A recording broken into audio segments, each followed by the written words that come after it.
जय श्री कृष्ण मित्र। मित्र हमारे सुख दुख के साथी होते हैं। किसी भी परिस्थिति में मित्र हमेशा साथ खड़े होते हैं। भारतीय परंपरा में मित्रता की बहुत सारी कहानियां प्रचलित हैं। इन्हीं में से एक कृष्ण और सुदामा की कहानी है, जिससे हमें मित्र के प्रति ईमानदारी, त्याग और सम्मान का भाव दिखाई देता है। जब कभी मित्रता की बात होती है तो कृष्ण और सुदामा की मिसाल दी जाती है। जी हाँ दोस्तों, वीडियो को शुरू करने से पहले मैं प्रतिभा आप सभी का स्वागत करती हूँ। भारतीय परंपरा में मित्र का जीवन में बहुत बड़ा स्थान होता है। जीवन में माता पिता और गुरु के बाद मित्र को विशेष स्थान दिया गया है। मित्र हमारे सुख दुख के साथी होते हैं। किसी भी परिस्थिति में मित्र हमेशा साथ खड़े होते हैं। कृष्ण और सुदामा की दोस्ती एक मिसाल है। जब कृष्ण बालपन में कृषि संदीपन के यहाँ शिक्षा ग्रहण करते थे तो उनकी मित्रता सुदामा से हुई थी। कृष्ण एक राज परिवार में और सुदामा ब्राह्मण परिवार में पैदा हुए थे, परंतु दोनों की मित्रता का गुणगान पूरी दुनिया करती है। शिक्षा दीक्षा समाप्त होने के बाद भगवान कृष्ण राजा बन गए। वहीं दूसरी तरफ सुदामा के बुरे दौर की शुरुआत हो चुकी थी। सुदामा की गरीबी का यह रहस्य केवल श्री कृष्ण ही जानते थे। आइए हम भी देखते हैं क्या रहस्य था वो। भगवान श्री कृष्ण के मित्र सुदामा की गरीबी की कहानी तो आपने जरूर पढ़ी और सुनी होगी। इसके पीछे सुदामा की बेईमानी की कथा भी काफी प्रचलित है, मगर सुदामा की बेईमानी के पीछे एक गहरा रहस्य छुपा था, जिसे सिर्फ कृष्ण ही जानते थे। इसीलिए ही श्री कृष्ण ने अपने मित्र की सहायता की और उन्हें धनवान बना दिया। दरअसल सुदामा जी के गरीब होने के पीछे की वजह श्री कृष्ण के प्रति उनकी परम मित्रता ही थी। जानिए कैसे। ये एक कहानी है।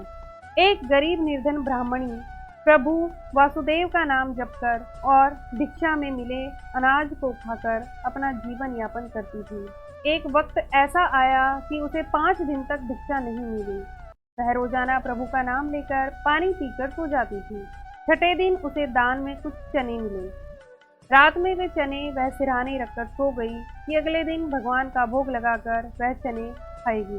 रात में उसकी कुटिया में चोर आए और चने को सोने की मोहर समझकर चुराने लगे। आवाज सुनकर ब्राह्मणी जाग गई और चोर मचाने लगी। उसकी आवाज सुनकर गांव वाले चोर को पकड़ने के लिए भागे तो चोर संदीपनी मुनि के आश्रम में छिप गए। संदीपनी मुनि के आश्रम में ही कृष्ण और सुदामा उन दिनों शिक्षा ग्रहण कर रहे थे। गांव वालों को अपनी ओर आता देख चोर हड़बड़ाहट में चने की पुटकी वहीं आश्रम में छोड़ गए।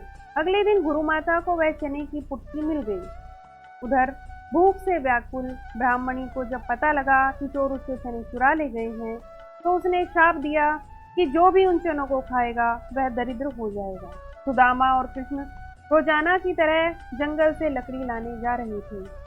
गुरु माता ने वह चने सुदामा को देते हुए कहा कि भूख लगे तो दोनों लोग मिल बांटकर खा लेना। सुदामा जी ब्रह्म ज्ञानी थे। चने की पुटकी हाथ में आते ही उन्हें सारा रहस्य समझ में आ गया। तब उन्होंने सोचा कि यदि ये चने उन्होंने कृष्ण को खिला दिए तो सारी सृष्टि गरीब हो जाएगी। उन्होंने सोचा मैं कदापि ऐसा नहीं कर सकता हूँ। इसीलिए उन्होंने बिना कृष्ण को दिए सारे चने खुद खा लिए। मगर भगवान कृष्ण भी समझ गए थे कि सुदामा ने ऐसा क्यों किया। इसीलिए सुदामा गरीब और दरिद्र जीवन बिताने के लिए विवश हो गए। लेकिन फिर कई वर्षों के बाद सुदामा जब कृष्ण के द्वार पर आए तो उन्होंने अपने इस परम मित्र को गले से लगाकर उनकी सारी दरिद्रता को दूर कर दिया। तो ये कहानी थी दोनों परम मित्रों की और सुदामा के गरीब होने की। सुदामा ने सब कुछ अपने परम मित्र के लिए किया था। खुद कष्ट झेले, भूखे रहे, परिवार दाने दाने के लिए तरसता रहा, पर सुदामा की दोस्ती और उसके विश्वास की अंततः विजय हुई और उनके सब कष्ट दूर हुए। आई होप आप लोगों को ये जानकारी अच्छी लगी होगी। वीडियो को लाइक करें, शेयर करें और चैनल को अभी तक सब्सक्राइब नहीं किया है तो प्लीज़ सब्सक्राइब करें, ताकि हमारा मनोबल बढ़ता रहे और हम इसी प्रकार की जानकारी आप लोगों के लिए लेकर आते रहें। Thank you so much.